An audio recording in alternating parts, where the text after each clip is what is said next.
Bien, en primer término, felicitar a la Escuela Académico Profesional de Ingeniería Civil por este 7º aniversario, que creo que marca ya un camino de consolidación de esta carrera en San Marcos, y los felicito por este desarrollo y este aporte a lo que es la ingeniería del país. Y agradecer la invitación a esta celebración por parte de ustedes. Nos pidieron alguna conferencia relativa a tecnologías nuevas. Mi especialidad es tecnología del concreto, procesos constructivos especiales, patología del concreto. Y teníamos ya esta presentación que le hemos presentado en algunos eventos locales e internacionales, donde se difunden algunas nuevas tecnologías que se están manejando a nivel internacional para el tratamiento de fisuras en el concreto. Cuando se escucha hablar de tratamiento de fisuras, desgraciadamente lo primero que viene a la mente es epóxico. Se piensa que todo se arregla con epóxico, y no es así. O sea, el tema del tratamiento de la fisura es un tema bastante complejo, donde por un mal entendimiento de los fenómenos y una mala difusión de los productores y vendedores de aditivos, nos han metido en la cabeza que todo se cura con epóxico, y eso no es así, ¿no? Así como cuando uno tiene una enfermedad, cuando uno tiene un resfrío se toma una aspirina, y cuando tiene un tumor hay que operar. Igualmente en el caso de las patologías no se puede todo curar con una sola medicina. Y vamos a ver que este tema es generalizado, se da a nivel mundial, y vamos a ir avanzando. Queremos que esta presentación no dure más de 40 o 45 minutos, que es el tiempo máximo que dice que una persona mantiene la atención, ¿no? Después de 45 minutos estamos pensando en cualquier otra cosa, esa es la verdad. Entonces voy a tratar de hacerlo en 45 minutos para que no pierdan la atención en el tema. ¿Por qué son tan importantes las fisuras? ¿Qué cosa es una fisura en concreto? Es una rotura. Decimos fisura, quizás es un término semántico delicado, pero una fisura es una rotura. El concreto se ha roto, se ha superado su capacidad resistente fundamentalmente en tracción en el sitio donde se fisura, se ha roto, es una rotura. ¿Y por qué son tan importantes las fisuras? Vamos a ver esta estadística que proviene de una publicación muy antigua y muy importante del profesor José Calavera, Patología de la estructura de hormigón armado y pretensado. Este es un libro clásico. El profesor Calavera es un investigador español, todavía vive, ha visitado varias veces nuestro país, y es una de las personas que a nivel internacional más ha estudiado el tema de patologías en concreto.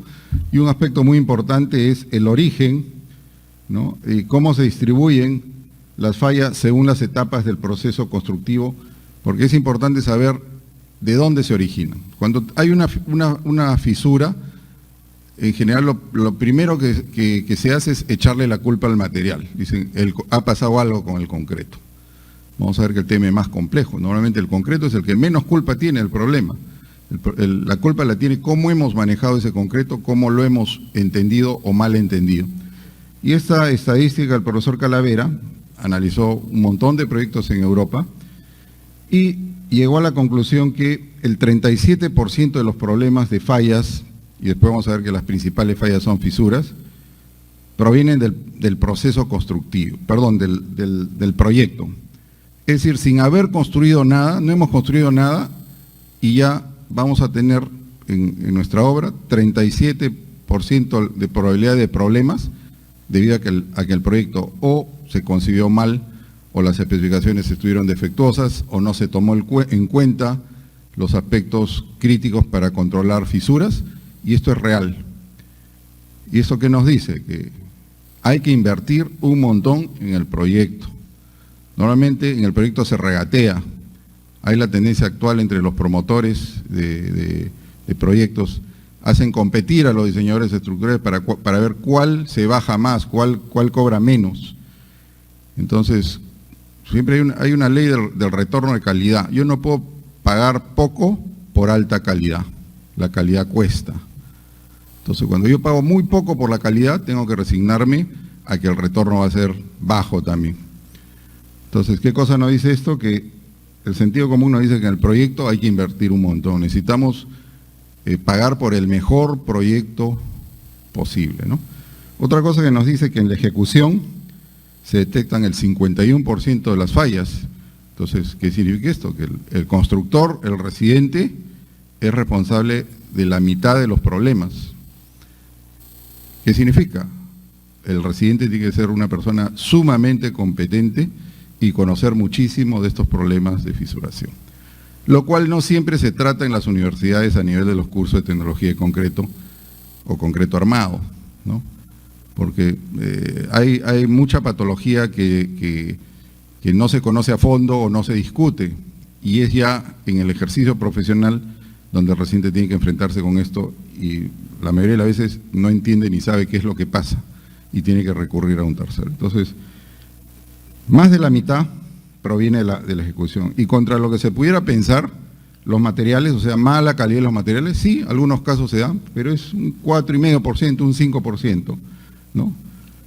Estamos hablando de Europa, donde se trabaja con estándares, se trabaja con calidad, y la comparación yo la hago con los proyectos en el Perú, no el mercado informal, sino el mercado formal, donde estamos todos nosotros y donde van a trabajar ustedes.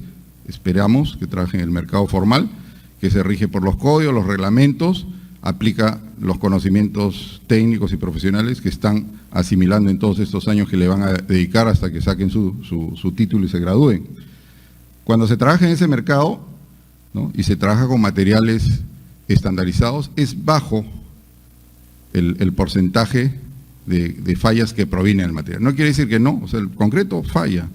Concreto en las obras no es que siempre nos da lo que esperamos. Algunas veces se cae, eso es probabilístico y es aceptable. Y por el uso y mantenimiento, alrededor de un 7,5%. ¿Qué significa esto? El proyecto se hizo bien, se construyó bien, pero en el camino le cambiaron el uso a la edificación o no tomaron en cuenta las condiciones de exposición. Hicieron, por ejemplo, se da el caso, que hacen un diseño de un proyecto pensado para las condiciones climáticas de Lima y resulta que se va a construir en el norte, ¿no? Temperaturas elevadas. O ese mismo proyecto pensado para Lima y se construye en la zona andina, ¿no?, a sobre 3.000 metros, problemas de clima híbrido, congelamiento de hielo, esas cosas se dan. Esos problemas de uso y mantenimiento o cambio del enfoque inicial, ¿no? Bueno,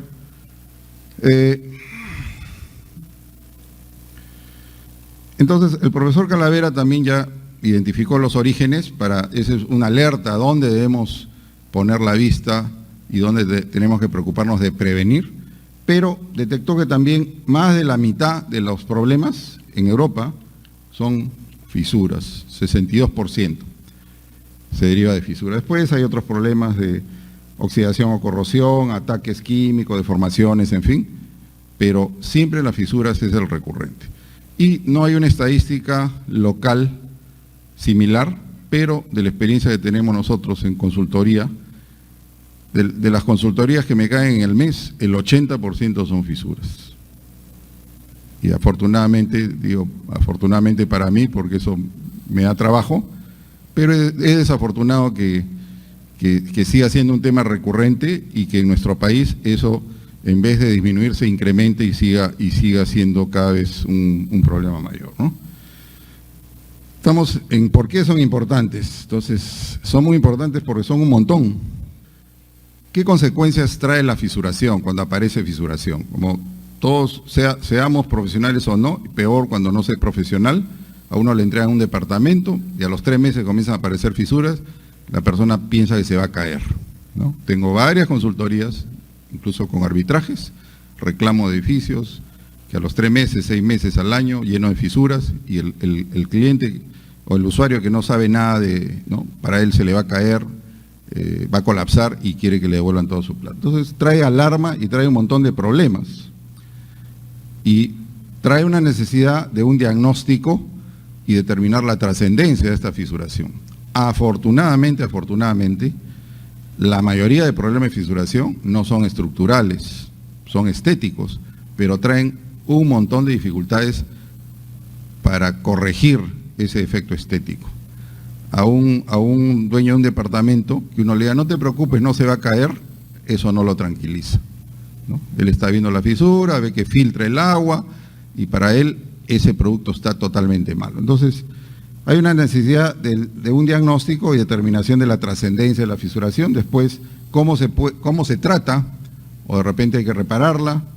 ¿Qué pasa con la durabilidad? Cualquier fisura es una puerta de ingreso para agresividad química, humedad, sales. ¿Cómo se reduce el tiempo de vida útil? El tiempo de vida útil no es algo que todavía los diseñadores lo manejen de manera absoluta. No hay ningún diseñador que le va a decir esto va a durar 50 años, 60 años, 70 años, pero la experiencia demuestra que con los avances en el diseño estructural, las edificaciones en concreto bien diseñadas y bien construidas duran por encima de los 70, 80, 90 años, ¿no? Entonces, pero cualquiera de estos problemas reduce ese tiempo de vida. ¿Cuánto lo reduce? Depende de cada caso particular. El efecto en la sustentabilidad. ¿Qué significa esto? Esto está de moda, todos los enfoques de sustentabilidad, o sea, evitar contaminación, evitar huella de carbono, bajar huella de carbono, y cada vez que tenemos que hacer reparaciones, ¿no? Y cada vez que las edificaciones duran menos, afecta la sustentabilidad, porque tenemos que invertir más dinero y tenemos que contaminar más el ambiente. Este es un problema recurrente, se sigue dando en nuestro país y en todas partes. La solución definitiva está pendiente, porque gran parte de estos problemas de fisuración dependen de la naturaleza del concreto. El concreto se contrae, esas contracciones son las causas de la mayor parte de las fisuraciones, además de otro tipo de efectos, ¿no? Pero esa tendencia natural del concreto a contraerse y la restricción a esta deformación que tienen las estructuras de concreto por ser muy rígidas, hace que sea muy sensible a fisurarse. No se ha inventado el cemento que no tenga contracción. Ojalá en unos 15 o 20 años se invente, pero todavía no se ha inventado el cemento sin contracción. Para tener una idea, los costos de mantenimiento y reparación o rehabilitación de estructuras en Estados Unidos, esto ya es una estadística de hace varios años, y esto es estadística del gobierno, lo que gasta el gobierno son 20.000 millones de dólares al año en reparación de infraestructura estatal. A ver, por favor, si me puedes. Puedes regresar, hay una anterior, ya, no, sigue nomás. Bien, entonces, como decía, hay una serie de alternativas de reparar fisuras que son las que se usan actualmente. Hay tratamientos cementicios, tratamientos epóxicos, tratamientos por relleno, tratamientos por impregnación, rellenos elásticos, rellenos rígidos, semirrígidos, hay una gran variedad de tratamientos, pero una manera como el concreto se autorrepara, y esto se conoce desde hace mucho tiempo, es lo que se llama el self-healing concrete o concreto autorreparable o autosellable. La siguiente, por favor. Este es un fenómeno que se conoce desde el siglo XIX, ¿no? ¿Qué ocurría? Que se producían fisuras, ¿no? La gente, los usuarios veían que se había fisurado y después de un tiempo se sellaban solitas, ¿no? Aparecía una mancha blanca y milagrosamente se sellaban. Este fenómeno es el que se llama el autosellado y es un fenómeno químico. Cuando las fisuras en el concreto son muy finas, de 1/10 hasta 2/10 de milímetro, ¿no? Tiene que haber humedad, que normalmente está en el medio ambiente, CO2, que el CO2 también está en el medio ambiente, y con el hidróxido de calcio que tiene el cemento y el concreto, se produce una reacción química y se forma carbonato de calcio, ¿no? Que es un producto que endurece, y son esas manchas blancas que ocurren de manera espontánea cuando en algunos concretos se presenta esta fisuración de esa magnitud y se autosella. ¿Qué se requiere? Se requiere una fuente de humedad continua. Las fisuras tienen que ser estáticas, es decir, no se pueden mover, ¿no? Hay fisuras estáticas y fisuras dinámicas. ¿Cuándo son fisuras dinámicas? Cuando vemos que las medimos en la mañana, tienen una abertura, las medimos en la tarde otra y en la noche otra. Y eso es porque responden fundamentalmente a los gradientes térmicos, ¿no? Aumenta la temperatura, el concreto se dilata. Baja la temperatura, el concreto se contrae y eso hace que se abran y se cierren ciertas fisuras. Entonces, en las fisuras dinámicas no aparece esto, en las estáticas sí, o sea, las que no se mueven. Hay ciertas fisuras que se producen y no se mueven, ¿no? Vemos que funciona, del siglo XIX ya se veía que esto funcionaba, pero no hay reglas fijas, no sabemos por qué en algunos casos se da y en otros casos no se da. En algunos casos tiene la abertura, tiene la humedad, tiene todo y no se da, ¿no? Entonces es impredecible, no podemos asegurar que una estructura de concreto que tiene fisuras muy pequeñitas se va a autosellar. ¿Qué se hace, por ejemplo, en estructuras hidráulicas? Esto lo hacían los constructores antiguos, pero todo esto se va perdiendo en el tiempo. Uno hacía un reservorio, ¿no? Se hacía la prohidráulica y se apreciaba algunas zonas donde no se dice está filtrando, sino el concreto está llorando. ¿Qué significa llorando? Que aparecen unas pequeñas líneas de humedad. Entonces los maestros antiguos decían, hay que dejarlo. Y había que dejarlo. Una semana, 2 semanas, y milagrosamente varias de esas fisuras se detenían. O sea, funcionaba el principio del autosellado, otras no, otras seguían filtrando y esas había que darles otro tratamiento. Pero era muy común en la gente que se especializaba en el tema de estructuras hidráulicas, ¿no? Entonces, este es un fenómeno muy conocido. La siguiente. Y aquí tenemos unas fotos, en todos los slides está la fuente de donde proviene esta información y ustedes la pueden rastrear también. Y estos son casos extremos de fisuras con autosellado, ¿no? Estructuras cerca a fuentes de agua, donde esas manchas finas sobre las fisuras es carbonato de calcio, que revela que se ha producido este fenómeno y se han sellado estas fisuras, ¿no? La siguiente. Entonces, basándose en este principio, esta característica natural del concreto, ya a nivel internacional han habido una serie de científicos que pensaron, oye, ¿cómo podemos hacer para esto que es espontáneo, ¿no? O sea, esto es aleatorio, algunas veces se da, no se da, hagamos que se produzca cuando nosotros querramos. Y se han desarrollado aproximadamente desde hace unos 10 años o algo más, 5 tecnologías orientadas a este autosellado producido, ¿no? Orientado, ¿no? Y se denominan como encapsulado químico, encapsulado bacteriano, el uso de adiciones minerales, químicos en microtubos y sellado autógeno con grieta de espesor controlado. La siguiente, por favor. Vamos a empezar con el encapsulado químico. Siguiente. Y este es un concepto bastante sencillo. Se fabrican unas esferas muy pequeñitas, del orden de 1/10 de milímetro, ¿no? Donde internamente se deposita silicato de calcio, ¿no? Son cápsulas de poliuretano de 1/10 de milímetro.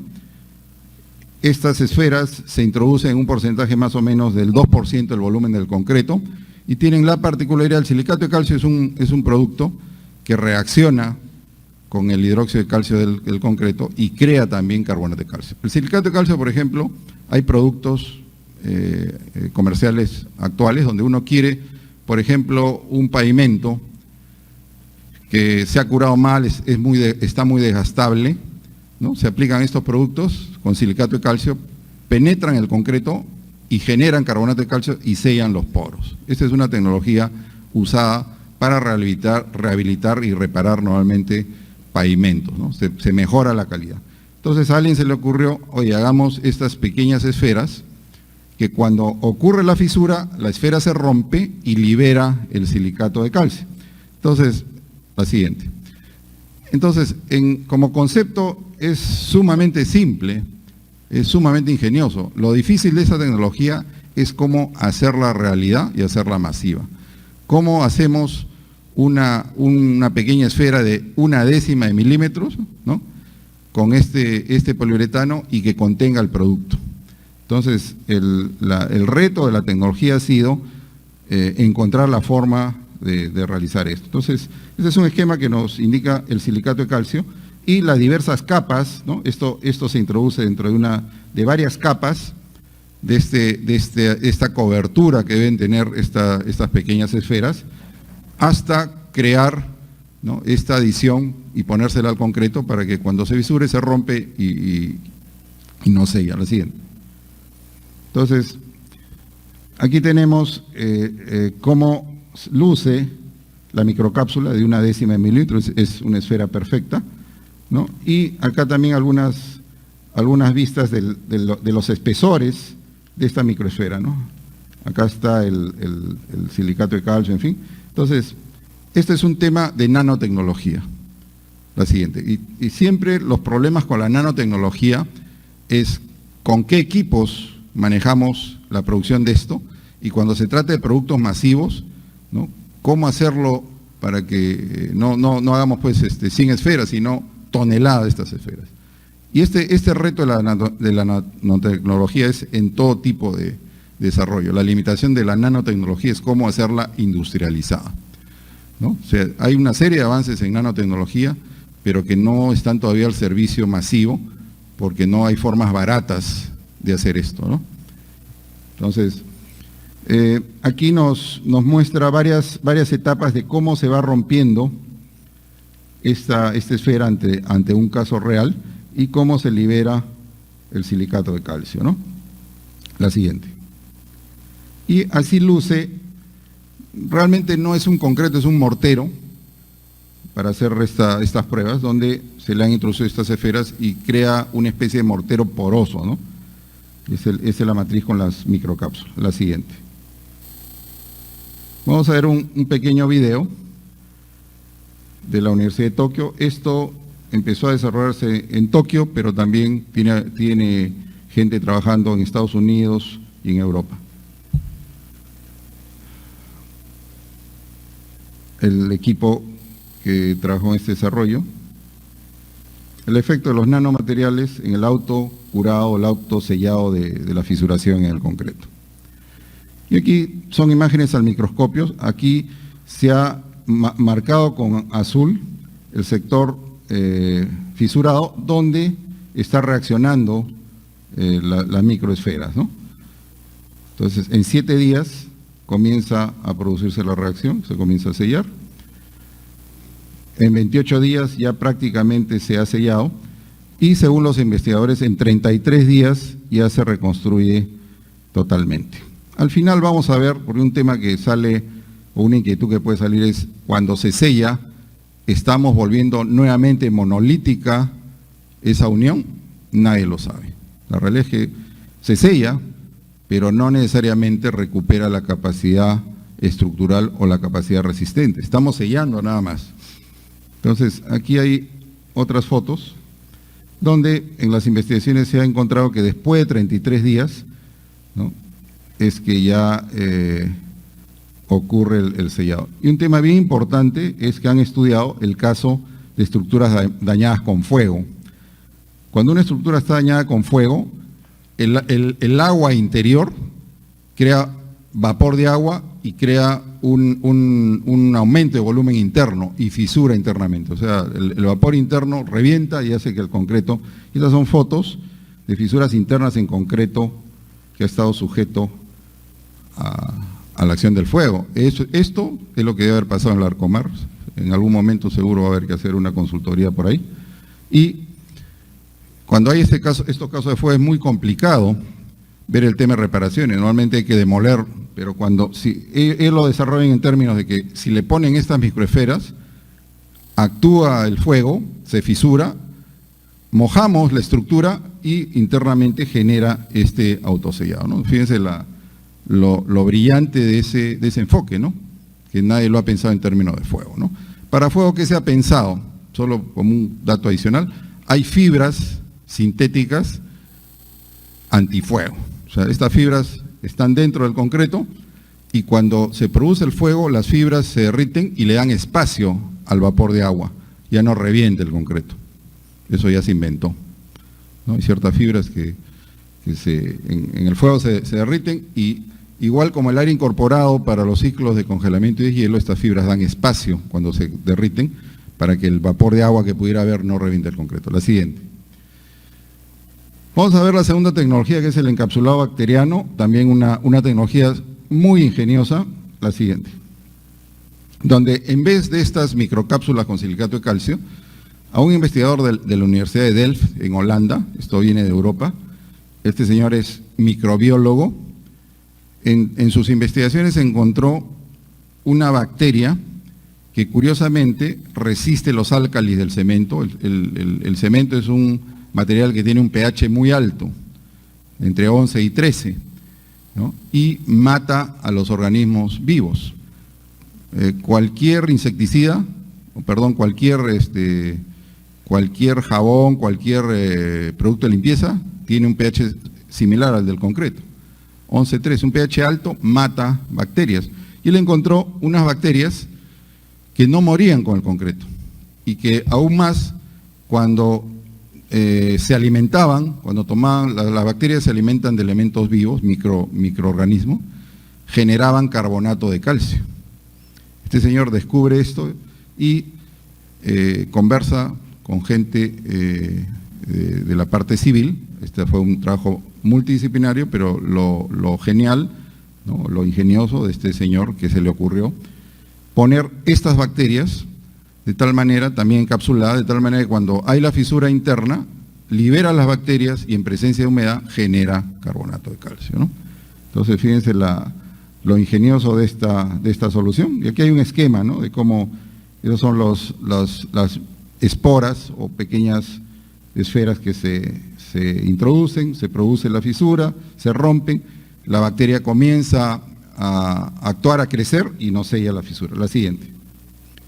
Ahí figura la dosis, se necesita del orden de 15 kilos por metro cúbico. Estas son las bacterias sin activarse. Y cuando la bacteria se activa y comienza a crecer, alimentándose, genera enlaces, genera este tipo de esquema de crecimiento. Por eso llena las fisuras y llena los espacios. La siguiente. Estas son algunas fotos de cómo lucen estos concretos, ¿no? Las esporas le dan la apariencia de un concreto poroso, ¿no? Y bueno, ellos han hecho una serie de pruebas donde también mejora la impermeabilidad o baja la permeabilidad de los concretos. La siguiente. Así lucen en realidad estas esporas. Y aquí hay fotos de fisuras reales, donde con el tiempo, de manera similar como vimos en el encapsulado químico, ocurre esto. El tiempo en estos casos es mayor. Se estima que más o menos demora 100 días, de 90 a 100 días, se necesita presencia de humedad para que estas fisuras se autosellen. La siguiente. Y acá igual varias etapas de este proceso, ¿no? Entonces, antes de que ocurra el proceso, este es ya inicio del proceso, a mitad del proceso y al final del proceso, que más o menos demora 100 días. La siguiente. Y vamos a ver un video de la Universidad de Delft, porque este ha sido un desarrollo de la Universidad de Delft, donde muestra el concepto, lo que les he mencionado, pero de una forma más didáctica, ¿no? Todos estos videos están disponibles en internet, les puedo dejar la presentación. ¿Qué cosa dice? Que el área de aplicación de esta tecnología es para cualquier tipo de estructura que está sometida a contacto con el terreno o humedad. Entonces aquí un túnel carretero, un túnel civil, donde el comportamiento natural del concreto hace que se fisure. Entonces se va a fisurar y lo usual es que cuando hay humedad puede haber corrosión, hay problemas, y eso ¿a qué lleva? Porque hay lluvia, hay otro tipo de exposición, a que para reparar, hay manera de reparar, hay que parar la vía, ¿no? Y esto causa una serie de problemas, ¿no? Una serie de problemas de costo social, costo objetivo, en fin. Y en esta tecnología, donde ya se desarrollan estas esporas y se ponen dentro del concreto, al producirse la fisuración, se activan, nadie tiene que ir al sitio a activarla, ¿no? Y en presencia de agua, lo que mencionábamos en las fotos, se rompen las esporas, comienza a activarse las bacterias y sellan las fisuras y vuelven impermeable el concreto, ¿no? Entonces, esto representa pues un avance muy importante cuando se ejecute de manera masiva, porque muchas estructuras no va a ser necesario hacerle las reparaciones a las que estamos acostumbrados cuando esto ya se haga de manera generalizada, ¿no? Entonces, sí, es una gran iniciativa que ganó el Premio Europeo de Investigación en concreto, me parece que ha sido el año pasado. La siguiente. Aquí hay otro video, siguiente, donde sale el inventor, que es el profesor Jonkers, un microbiólogo, donde explica lo mismo, pero vamos a ver, este video él lo ha producido en la universidad y está también en internet, donde nos indica que en Europa se gastan 6.000 millones de euros al año en reparación de fisuras de concreto. Recuerden que en Estados Unidos eran 20.000 millones de dólares, estamos hablando de 6.000 millones de euros, son casi 7.000 millones de dólares. Entonces, en Europa, donde los recursos son menores que en Norteamérica, porque uno dice, ¿cómo esto viene de Europa? Porque en Europa se hace muchísima investigación, hay un dicho que dice la función hacia el órgano. Cuando yo tengo pocos recursos, cuando no tengo gran abundancia, tengo que acomodarme con lo que tengo y tengo que optimizar lo que tengo. En Europa se optimiza muchísimo todo. Es un continente sobrepoblado, escasea la tierra, escasea los recursos, entonces en ese sentido son más imaginativos y más inventivos que los norteamericanos. Mucha tecnología nos viene de Norteamérica porque ellos son los reyes de comercializar las cosas, pero el origen no es Europa, normalmente es Europa, perdón, el origen no es Estados Unidos, normalmente es Europa y Japón, Asia. Bueno, entonces el profesor Jonkers, ahí lo que vimos en foto, esas son las bacterias ya creciendo, tiene un audio donde él habla de esto mismo, y vamos a ver al final una parte interesante, donde aquí muestra cómo esas son las esporas, o las microesporas, ¿no? Está preparando una mezcla de este mortero, es un mortero, no concreto, pero ya se han hecho estructuras de concreto con esta tecnología a nivel experimental, ¿no? Entonces, y vamos a ver al final del video un tema muy interesante, que esta tecnología, ¿cuál es actualmente la eficiencia? Que es muy cara. Hacerla masivamente todavía es cara. Cada una de estas tecnologías, si la quisiéramos aplicar masivamente, casi duplica el costo del metro cúbico de concreto. Entonces las hace actualmente inalcanzables para su uso masivo. Y tienen problemas también de fabricación de esto a nivel industrial, ¿no? Pero es cuestión de tiempo. En el tiempo se van perfeccionando las cosas y todo comienza a bajar de precio. Entonces, en algún momento esta tecnología va a estar accesible para todos. Y un tema importante es que con este mismo enfoque, Jonkers está desarrollando un aditivo líquido que se le puede aplicar a estructuras existentes. Imagínense que tenemos un aditivo líquido que contiene estas bacterias y que lo podemos inyectar o lo podemos aplicar, ¿no? Este es el caso con un aspersor. Esta es una estructura que han construido en la Universidad de Delft con esta tecnología y a la cual le están aplicando están desarrollando esta solución con bacterias para provocar externamente este mismo fenómeno, ¿no? Esta es una segunda fase que también es tremendamente ingenioso este concepto, ¿no? Entonces todo nos hace indicar que esta es la estructura que han construido en la universidad para estudiarla en el tiempo. El problema de estas tecnologías es que todavía son muy jóvenes y nadie sabe con certeza la efectividad completa, ¿no? No sella permanentemente, cuánto tiempo de vida se le incrementa la estructura, eso todavía se está investigando. Pero ya está esto en camino y es cuestión de solamente esperar, ¿no? La siguiente. Y este es un caso ya, lo comentamos porque es muy cercano a nuestra realidad, en un intercambio estudiantil de la Universidad de Delft con una escuela secundaria en Holanda, participaron en un proyecto de ayuda a una comunidad en el Ecuador y se hizo la reparación de un canal que todos los años se tenía que estar reponiendo, ¿no? Porque está en una zona de condiciones de exposición muy agresivas y este canal se reparó en el año 2011 con esta tecnología, poniéndole las microesferas, fue gente de Dell, fueron los alumnos, y de 2011 está funcionando, aparentemente está perfecto, no tiene los problemas que tenía cuando se hacía con el concreto convencional y después se tenía que demoler y volver a hacer, ¿no? Entonces ya hay evidencias reales de que esto funciona. La siguiente. Vamos a ver ahora una tecnología que es quizás más accesible y más afín a lo que conocemos, que son las adiciones minerales. La siguiente. ¿En qué consiste esta tecnología, no? Consiste en que le pongamos al concreto adiciones minerales. ¿Qué son adiciones minerales? Son productos que por sí solos no tienen propiedades pegantes, no son pegantes, ¿no? Pero que reaccionando con el cemento, con el hidróxido de calcio del cemento y los silicatos, se vuelven pegantes en el tiempo. ¿Qué adiciones minerales conocemos y usamos en nuestro país? Por ejemplo, las puzolanas, ¿no? Las puzolanas son de uso, y hay fabricantes que nos ofrecen cementos con escoria, por ejemplo, que es otra adición mineral. Próximamente van a salir al mercado cementos con ceniza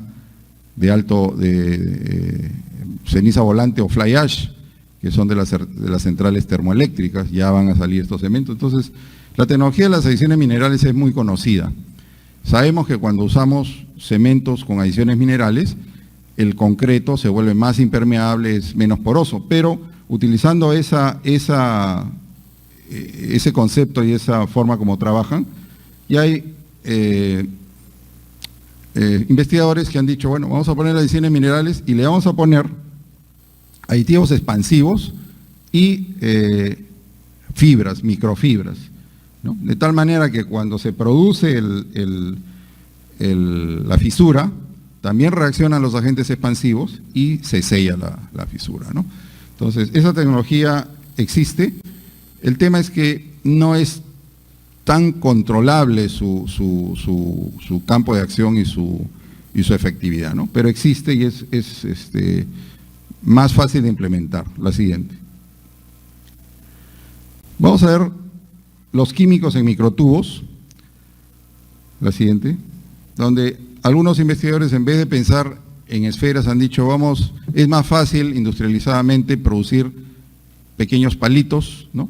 Pequeños tubitos, donde interiormente, ¿no?, le ponemos unos polímeros de poliuretano. El poliuretano es un material muy usado en la ingeniería civil para el sello de juntas, es un material elástico, ¿no?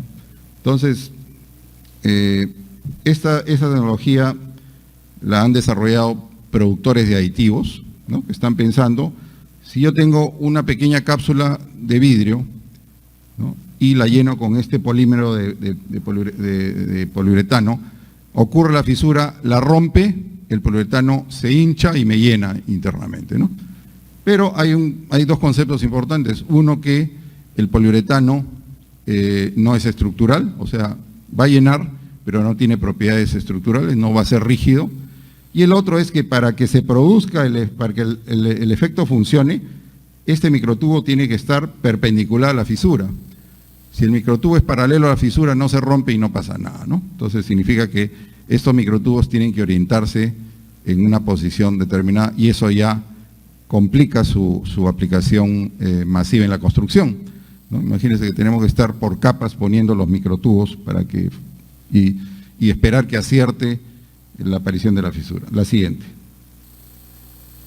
Así es como lucen, son de diferentes longitudes, ¿no? Y ahí vemos los agentes de polimerización, donde inicialmente es un líquido, pero cuando se rompe la fisura y entra en contacto con la humedad, se vuelve esta espuma, ¿no?, que nos llena la fisura. La siguiente. Y acá se han hecho pruebas, ¿no?, donde se fuerza la rotura con un ensayo a flexión, con carga en el centro, y después con un tomógrafo para concreto, ¿no?, se ve la rotura de las cápsulas. Esto es obviamente hecho a la medida, ¿no?, para mostrar el efecto y cómo el poliuretano llega a funcionar. La siguiente. Y vamos a ver la última tecnología, ya para terminar, que son las microgrietas con espesor controlado. ¿En qué consiste esto? La siguiente. Desde el principio sabíamos que con fisuras del orden de 1/10 o 2/10 de milímetro, el sellado, autosellado, el auto relleno de la fisura se da. Entonces, este investigador norteamericano, es de origen chino, pero trabaja en Estados Unidos. Él dijo, ¿qué pasa si yo al concreto le doy ciertas propiedades de tal manera que cuando se fisure, esas fisuras no sean mayores de 5 centésimas de milímetro? O sea, ni siquiera 1/10 de milímetro o 2/10, sino la mitad de eso, ¿no? Entonces, el concepto es interesante, pues dice, si yo creo adrede, yo hago un concreto, le voy a poner ciertas cosas para que las fisuras nunca sean mayores de 5 centésimas de milímetro. Entonces, actúa el carbonato de calcio, actúa el autosellado y funciona. Y ese es el principio del profesor Lee, ¿no? Entonces,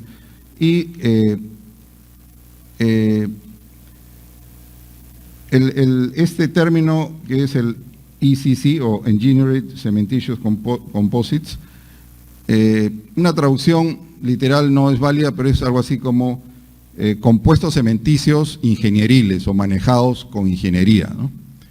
Entonces, son compuestos conocidos. Él utiliza estas microfibras de PVA o polivinilalcohol, ¿no?, que hacen que estas grietas nunca sean muy grandes. Las microfibras para concreto se conocen muchísimo. Normalmente se usan polipropileno, se usa nylon, pero él ha utilizado este tipo de fibras que se ha encontrado que logran controlar la abertura de las fisuras que no sean más de esto, ¿no? Y se le pone adiciones minerales, ¿no?, y se controla el diseño de mezcla para que provoque este auto sellado. La siguiente. Y además, las microfibras tienen la particularidad que los concretos los vuelven sumamente dúctiles, ¿no?, y por eso las fisuras no llegan a ser tan grandes. Entonces, estas microfibras son la parte fundamental de este proceso, ¿no? Y ese hacía el desarrollo importante. Entonces vamos a ver después un video, pero vemos cómo los elementos de concreto, este es un modelo para hacer la prueba, pero normalmente no concebimos que se puede formar tanto el concreto sin romperse, ¿no? La siguiente. Y este ya es el elemento luego de ensayarse, ¿no?, donde apreciamos aquí estas líneas, estas pequeñas líneas muy finas, son las microfisuras, ¿no? La siguiente. Entonces, se ha visto al microscopio, ¿no?, que igualmente en el tiempo comienza a funcionar esta característica propia del concreto y se llegan a sellar las fisuras, ¿no? La siguiente. Esto es antes, las microfisuras antes de sellarse, y aquí ya cuando están selladas ya se ven con otro color al microscopio electrónico. La siguiente. Y aquí vamos a ver un video donde se hace una comparación entre una muestra de concreto sin las microfibras y este efecto de autosellado. Van a ensayar en flexión, primero una muestra sin refuerzo, sin microfibras, y vamos a apreciar pues que le aplicamos carga. Este es un estudiante de doctorado, y esto es lo que ocurre si no hay refuerzo, si no tiene fibras, si no tiene nada, ¿no? La falla es sumamente frágil. Entonces, a este mismo mortero, habían usado un mortero, le ponen las microfibras, se le ponen las adiciones minerales, y van a ver el cambio sustancial en el comportamiento. El uso de estas microfibras no es invento del profesor Lee. Ya hace una buena cantidad de años, se los digo como referencia, hay un concreto que lo inventó una transnacional que se llama Lafarge, que es el mayor fabricante de cemento a nivel mundial, que es el concreto ductal. Pueden buscar en internet. Ductal es un concreto también fabricado con microfibras, no este tipo de microfibras, pero tiene gran ductilidad, por eso se llama ductal, Y este esquema lo ha perfeccionado el profesor Lee, ¿no? Entonces, con este tipo de microfibras, por más que haya mucha deformación, no se generan fisuras muy grandes. Y ese es el secreto del éxito de esta tecnología, ¿no? Igualmente, no está disponible para usarse masivamente por el alto costo. Este concreto ductal ya tiene una buena cantidad de años y el cubo de este concreto cuesta sobre los $1000. Entonces, solo se usa a nivel de demostración. No existe todavía estas tecnologías masivas accesibles para todos. La siguiente. Bueno, vamos a comparar un poco el desempeño de cada una de estas tecnologías con varios aspectos en relación al tiempo de vida, cómo se distribuyen los elementos que le incluimos dentro del concreto, si se recuperan o no las propiedades mecánicas, la confiabilidad, la versatilidad y qué tan repetible es. O sea que si se sellaron las fisuras y nuevamente por alguna razón se vuelven a abrir, ¿se va a volver a autosellar? Entonces, vamos a ver rápidamente esto, lo van a tener, me imagino que les van a dar la presentación, pero en general, ¿no?, todo se espera que tengan larga vida, ¿no? La idea es de que con esta tecnología se va a alargar la vida del concreto fisurado que no tiene ningún tratamiento, ¿no? La distribución, en el caso del encapsulado químico, como son unas esferas, es uniforme, ¿no?, y de todas maneras va a pescar las fisuras. El encapsulado bacteriano también, las adiciones minerales también, pero los microtubos no. Los microtubos tienen esa desventaja de que hay que alinearlos, hay que adivinar por dónde va a ser la fisuración para que se alineen perpendicularmente, ¿no? Y el sellado autógeno también, la distribución es uniforme. Recuperación de propiedades mecánicas, no se conocen en realidad, si todavía no se han hecho los estudios para determinar si cuando se produce el sellado, le aplicamos solicitación de cargas y se va a comportar igualito que si no se hubiera fisurado. Eso todavía, el único proceso o la única tecnología que dice que puede tener recuperación total es la de las grietas con espesor controlado. Pero la realidad es que nadie hasta ahora ha llegado al nivel de investigación y desarrollo práctico para demostrar que con este autosellado, con cualquiera de las tecnologías, se recupera totalmente la capacidad estructural de los elementos afectados, ¿no? La confiabilidad, desgraciadamente, todas están aún en evaluación, todas funcionan, pero qué tan confiables, el tiempo lo dirá. Normalmente para industrializar esto tiene que pasar unos 15 o 20 años, cuando ya la experiencia diga, sí, mira, funciona, es confiable y vamos a hacerlo de manera industrializada, ¿no? La versatilidad, en general todos son bastante versátiles, ¿no?, pero la mayoría requiere humedad y esa es una limitación, ¿no? Y repetibilidad, lo que le decía, si el día de mañana se vuelve a fisurar, funciona. Entonces, el químicos en microtubos, una vez que se rompió, se generó la espuma y no se va a volver a generar más. Entonces, esta tecnología no es repetible definitivamente. Las otras se está viendo, ¿no?, como son productos, en el caso de las bacterias, por ejemplo, estas bacterias viven 200 años en el concreto. Entonces van a seguir ahí, mientras haya humedad, probablemente se vuelve a fisurar y vuelven a sellarse. La siguiente. Y vamos a ver, para terminar, este es un análisis comparativo que hizo con un software diseñado por el doctor Lee, donde sobre la base de los resultados de las investigaciones, él establece estas conclusiones, ¿no? RC significa el concreto armado convencional, ¿no?, sin fisuras, y lo que está en oscuro significa el tiempo, un concreto convencional, cuánto tiempo tarda en que haya problemas de corrosión. Esto es orientado a la corrosión. Fisura, normalmente el efecto principal es corrosión. Entonces, para un concreto normal se estima que más o menos a los 25 años ya comienza a haber algún problema de corrosión y se propaga a partir de los 30, ya hay que hacer alguna intervención para reparación, ¿no? Entonces, cuando el concreto, y esto es cuando el concreto no tiene fisuras, un concreto sin fisuras, nos dura más o menos, aquí estamos, más o menos 30 años sin necesidad de hacerle una intervención. Eso es lo que dice él. Pero cuando el concreto está fisurado, y este límite de 0,4 de milímetro lo da el ACI, el ACI dice que fisuras hasta 0,4 de milímetro para ciertas condiciones de exposición, ambiente seco, no necesitan tratarse, pero le baja la vida útil. Entonces, fíjense, esta nos duraba 30 años y cuando es un concreto fisurado que no le hacemos nada, ¿no?, a los 5 años ya nos manifiesta algún problema y a los 10 años ya tenemos que hacer alguna intervención. Entonces, las fisuras de cierta magnitud nos causan de todas maneras problemas.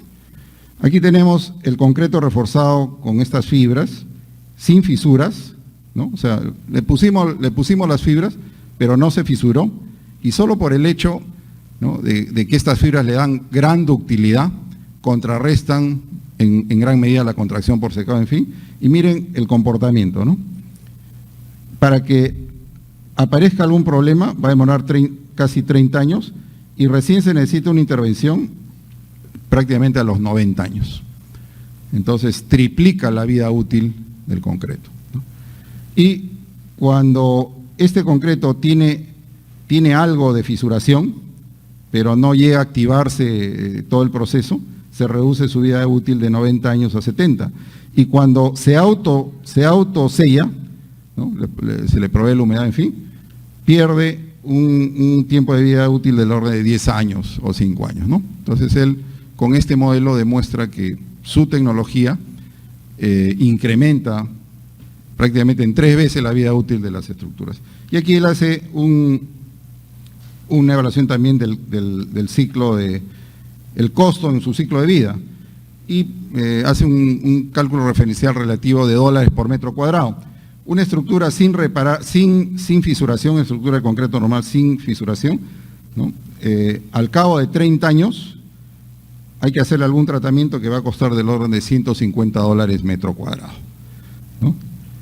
Cuando la estructura de concreto armado convencional está fisurada y no hacemos nada, ¿no?, repararla nos va a costar $250 metro cuadrado. Pero cuando ya se le pone esta tecnología, los costos de reparación bajan a un orden de magnitud entre 120 y $140 metro cuadrado, ¿no? Y en este caso, cuando funciona el autosellado, está del orden de $120 metro cuadrado. Entonces, él lo que quiere decir es, con mi tecnología triplico el tiempo de vida útil y reduzco a la mitad los costos de reparación. Entonces, esto obviamente se tiene que demostrar en el tiempo, pero nos dice que este es un avance sumamente importante, ¿no? Bueno, estas son las 5 tecnologías que les quería mostrar y creo que es importante que sepan que esto se hace a nivel mundial y que no son conceptos que estén lejos de la posibilidad de que, por ejemplo, estudiantes de la Escuela de Ingeniería Civil desarrollen temas similares, ¿no? Hay veces las soluciones no son tan sofisticadas como estas, sino son muy, muy simples. Entonces es importante siempre estar mirando qué cosas se hacen en otros sitios, para de esa manera quizás visualizar, ¿no?, líneas de investigación que estén acordes con los problemas de nuestro país y los recursos que tenemos a la mano. La siguiente. Muchas gracias.